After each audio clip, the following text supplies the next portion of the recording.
Welcome to yet another episode of I Am. I'm your host, Feroz Ahmed, and we have with us yet another inspirational guest with us today, Dr. Sulochana Segera, to share her story with us. Thank you, Dr. Sulochana Segera. Thank you for inviting me.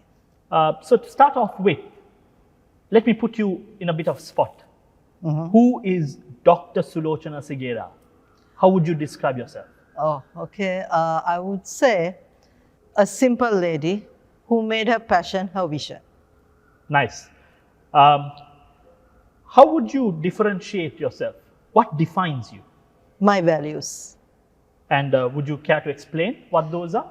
Yeah, first thing is I think my integrity and honesty, and also the passion I have for a cause, and walk the talk.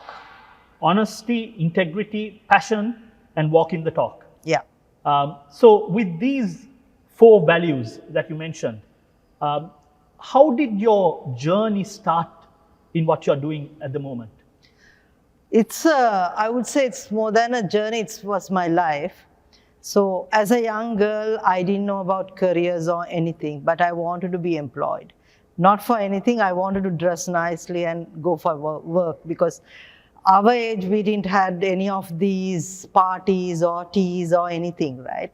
So I started, I think at the age of 19, just after my A-levels, before the results came. And I didn't had a goal of whom I wanted to be. But whatever the responsibilities were given, I used to do it, and I loved working. And I think I applied only for 3 jobs, and I worked. For the 2 jobs, I was headhunted. When I got married very early age of I think 21, 22, I was married. That was actually due to my parents, and I didn't know what was my marriage and what you was responsibility, because I had everything.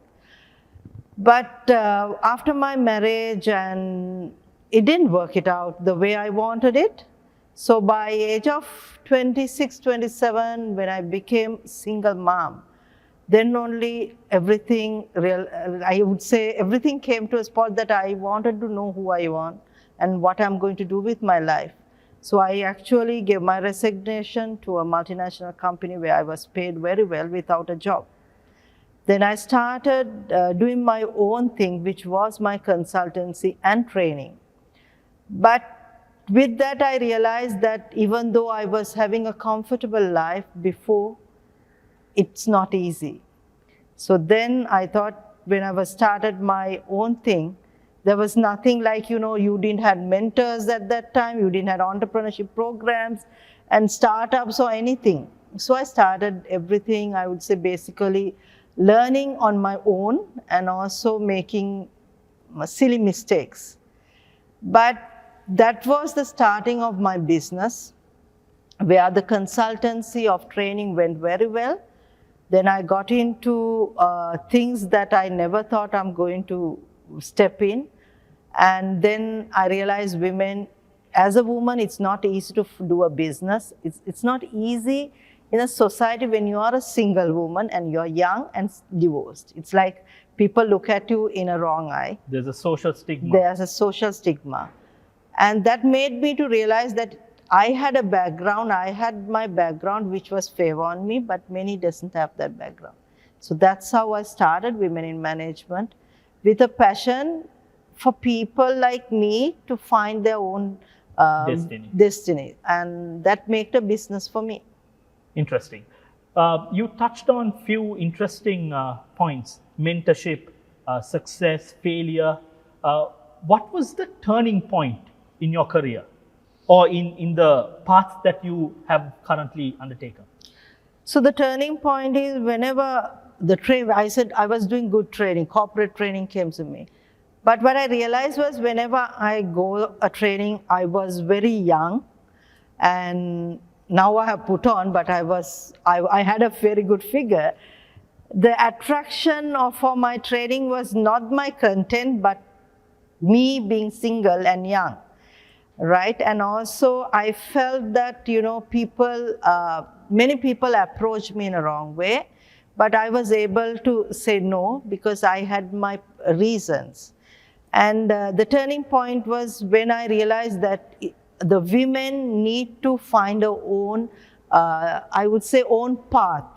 And a woman need to be defined for her skills and competencies, not for her gender. That was my turning point.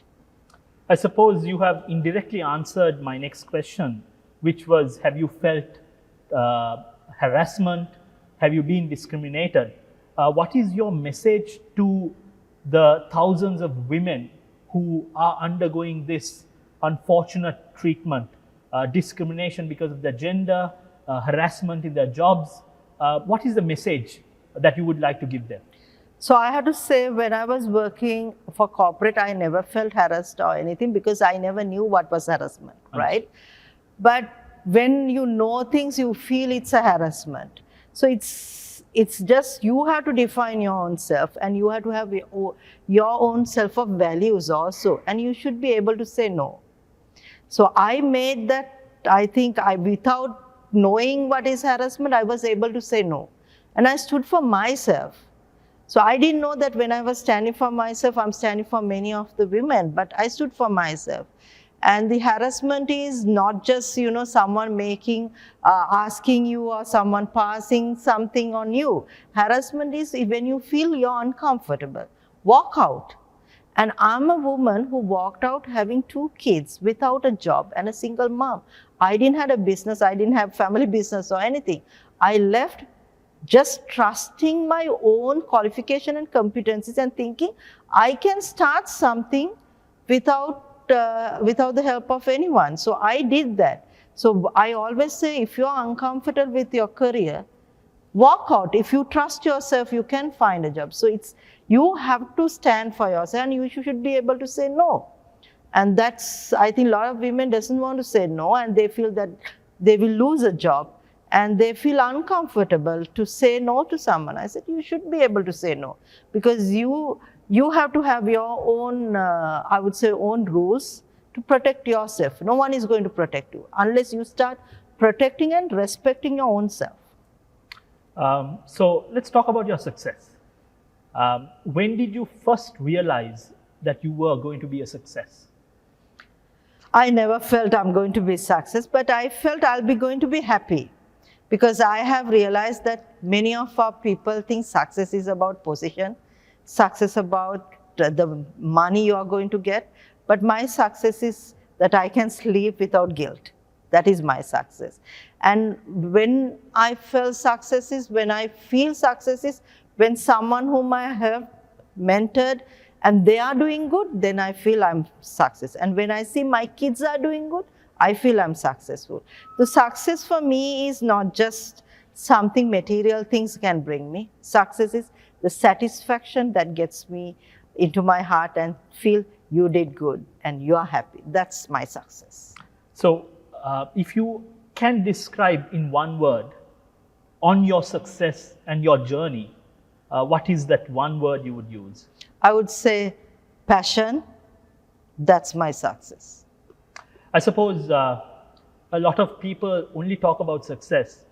Many forget that there is pillars of failures which build that castle in the end. Tell us a moment or a situation in which you have felt lost, where you've gone back and cried and felt defeated. I have cried a lot in past. One of the, I think they say if you don't feel sad, that means you have forgotten that. But I would say this, the day I realized that I'm going to be alone and no one is going to support, the day even my family didn't accept me. I think when my mother didn't want to support me, that was the day. And failures come with a lot of emotions.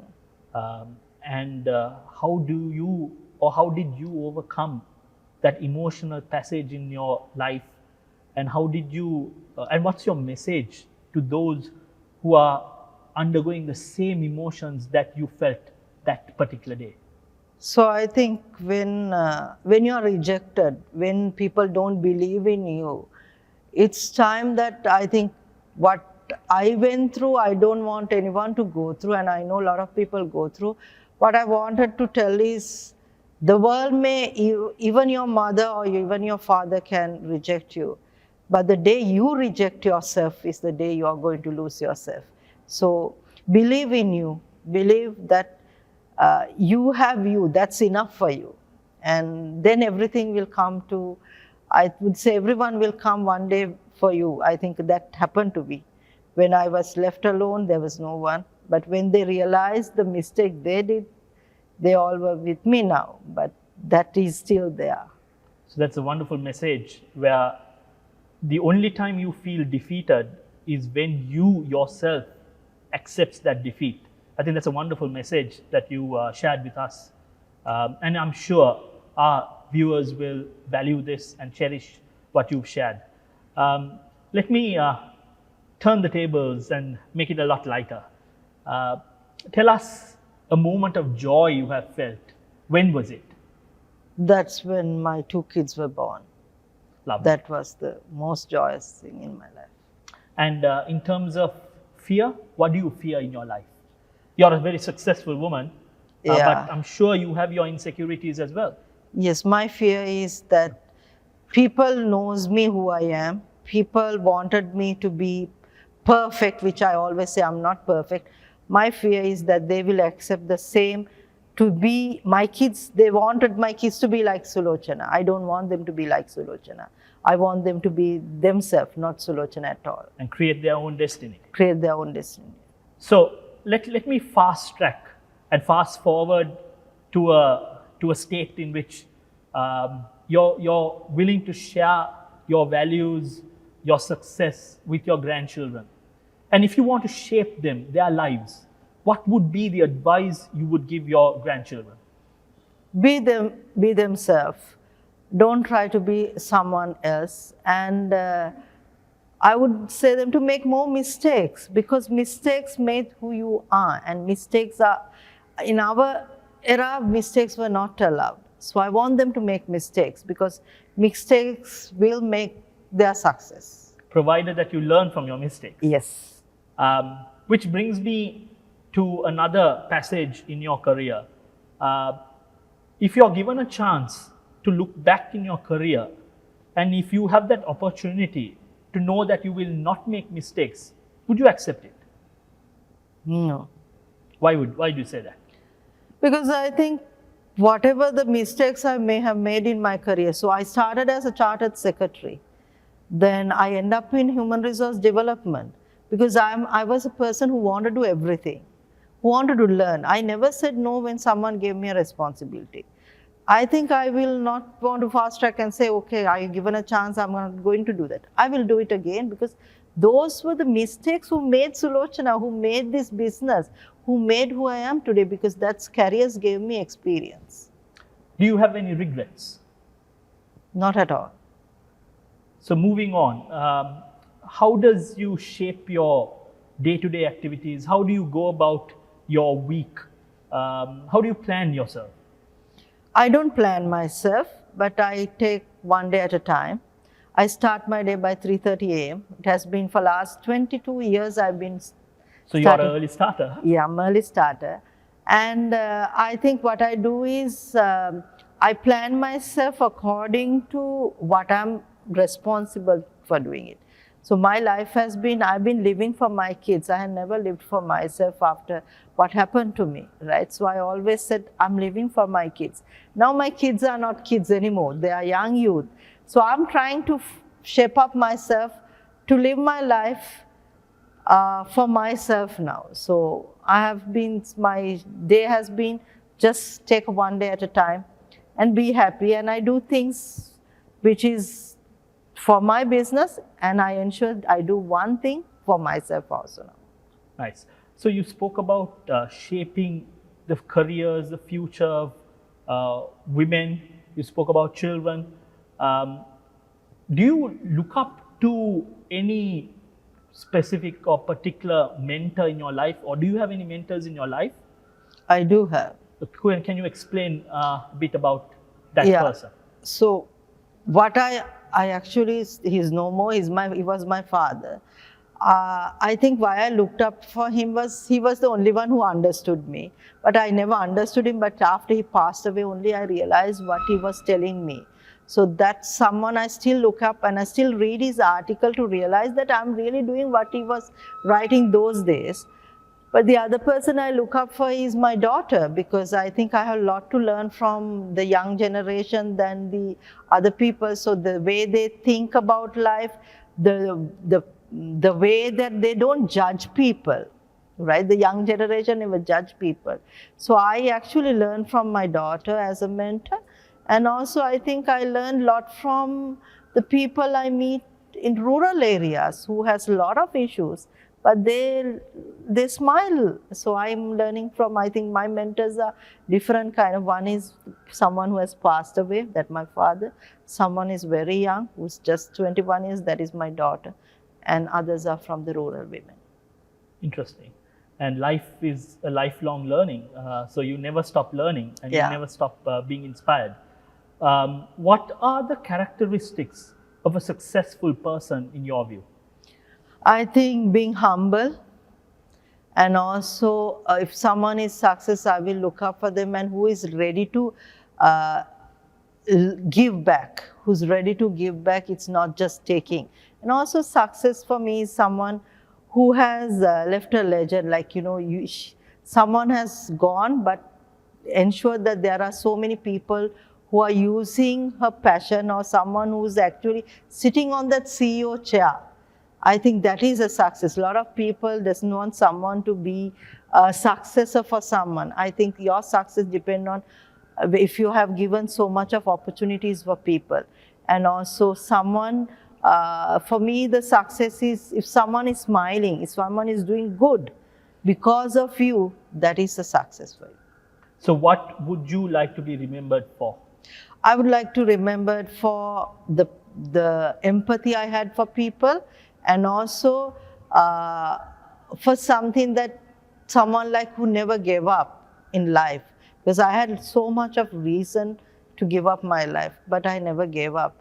And I think I want people to remember that it's okay to make mistake. It's okay that even your marriage didn't work. It's okay even if you didn't get pregnant, if you were not a mother. It's okay whatever happened, but still you lived your life. Because as a woman, I have seen the women has been described only as a wife, only as a mother, and only as someone who is being a corporate or a business success. But success for a person is not about titles. It's about being happy who you are. Being happy who you are. Wise words. So how do you inspire yourself? What inspires you, and how do you inspire yourself? I think what inspires is doing something that other people has not been there to do it. And also what inspires me is when I look at people whom I thought are who's going to be my friends, but they are not my friends, but they look at me and say, oh, how come she did it? That inspires me. And people who says, you know, this is, so many people come and remind me about my past. You were not good with your husband, you was unsuccessful marriage. So that inspires me to do good and say that, you know, you still can do good, right? So that, I think the inspiring come not just from a person, but some incidents, and also some of the bitterness that people has given on me, and some rejections also has made me, because when I look back who I was, I had a happy childhood, but I never had a happy youth. And I have no regrets, because that made me who I am. And my kids are so happy looking at me, and they always say, we are happy for you. And that's my success and my happiness. Are you happy now? I'm really happy now. So you spoke of a very valid point. In the day of social media, there's a lot of criticism that is thrown at you. And I believe what you mentioned was to use those criticisms and turn it into positive and prove your critics wrong. Because at the end of the day, it's who you are. And the message you are trying to give is irrespective of what others have to say about you, if you are convinced about yourself, that is what matters. Yes, of course, because I think people try to be good on social media rather than living out of social media. So criticism or critics or what comes from social media, if you can look at the message, take the good and leave the bad, because I've been criticized very much on social media. And there have been times that I really wanted to go and ask that person, why do you know me? But then I realized that, no point of justifying yourself to someone who never knew you. So just you go on your way and let them tell that once I told her this, but she has proved I was wrong.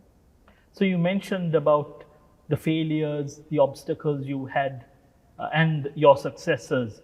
What are your current goals? Has it changed, or are you quite content with what you've achieved? No, it has changed a lot, because those days I wanted to prove that women need to be heard, women are who they are, and all that. I think that my success is so many people started women organization, they started branding. So I think I have given them something to follow. Now my goal is, because my goals has been changed according to my children also. My goal is for youth, because I think we are being complaining too much of millennials, too much of our new generation. I wanted to make a platform. I wanted to people our age to give a listening ear for them also, and also not to criticize them. Just look at the good, because they are going to be the future. So my goal has been making a different to youth than I think women now. Everyone is speaking. So it's not my goal anymore about women. So you spoke about overcoming obstacles, achieving success. What are your current goals? Has it changed? Yes, it has changed. So those days I talk about women empowerment, women branding and all that. I think I have made it more happening, because there are so many organizations following it. Now my goal is to recognize youth, give them a platform, and also because we criticize so much about new millennials and new generation, I wanted to give them a platform, and also because they are going to be the future of this country. So, and we can learn a lot about attitudes and perceptions from these youth. So I'm actually focused more on youth than women now. So in the day of social media, what's your message to youth? We see a lot of criticism, we see a lot of misinformation. What is your message to the youth? Do you believe in social media? I do believe in social media, but I think when you say a lot of criticism and all that, I wouldn't say the whole youth is like that. The youth who are criticizing, there's so much of negativity is more about youth who didn't know about I would say the generation of us, because we come from 30 years war and all these things with tsunami, we have faced everything. But the youth who are criticizing, not the whole youth, I would say we are actually giving a platform the negativity than the positivity.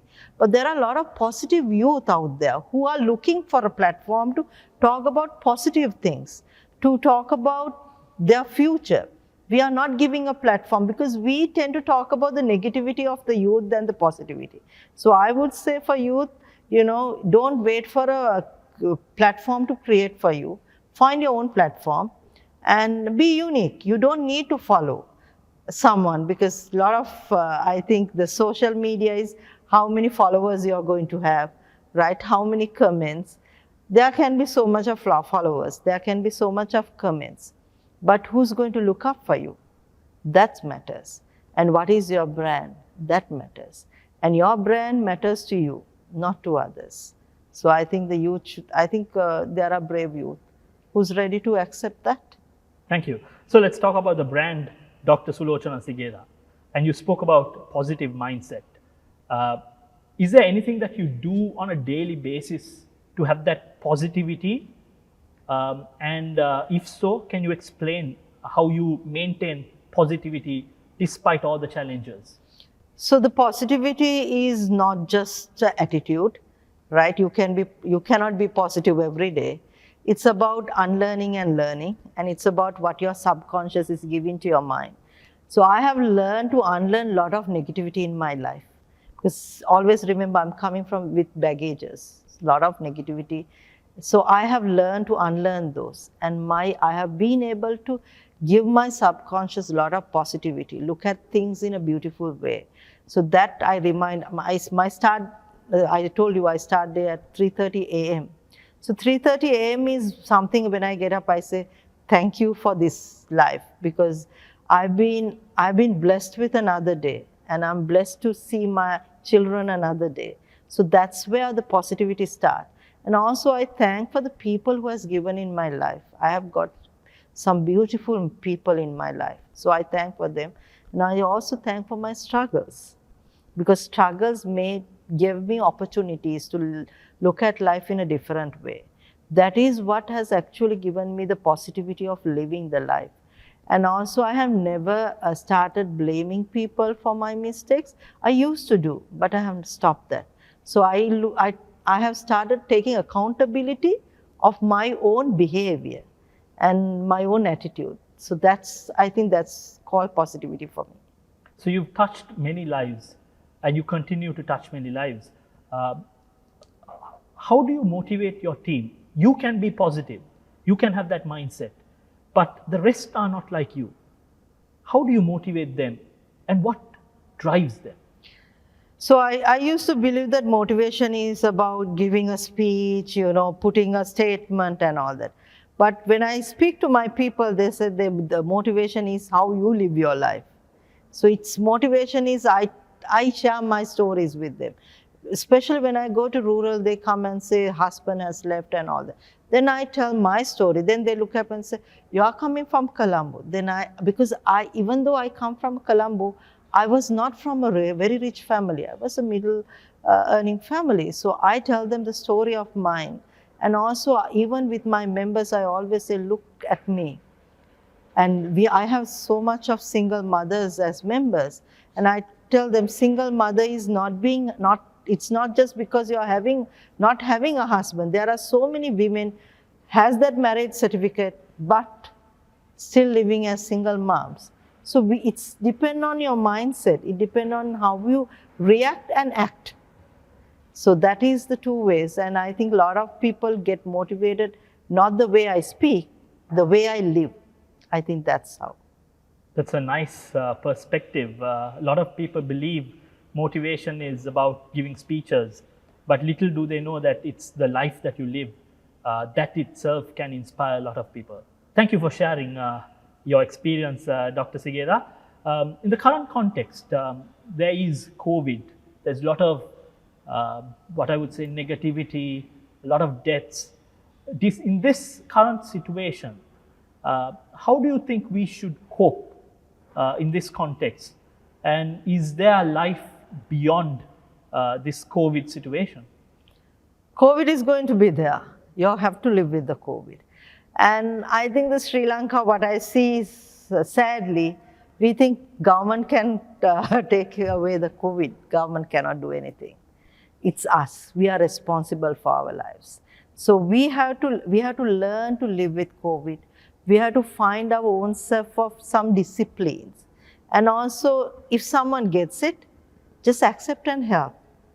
Now in Sri Lanka, you reject that person.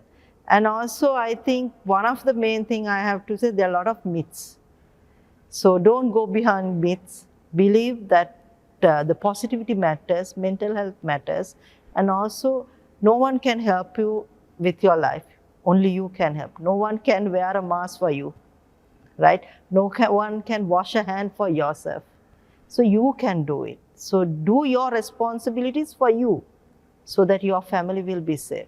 If you love yourself, you will be loved. Your family will be safe. I think we have to stop giving that responsibility of ours to doctors and government. Then we can live with this COVID. That's a wonderful message.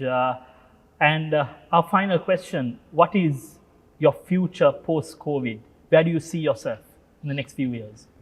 I would say I will live with the COVID, and I will be doing the same what I'm doing in a different way. And I'll start traveling again. But I'll ensure that I will not be a person who's going to spread COVID. Be responsible. Be responsible. I think there is a message for everyone to be responsible. Yeah. We can't change the world. The world is what it is. But if we can change our lifestyle, that can have a lasting impact. Yes. So thank you very much, Dr. Sigera. It was a pleasure having you with us, sharing your story. And I'm sure this will definitely motivate us. Thank you so much.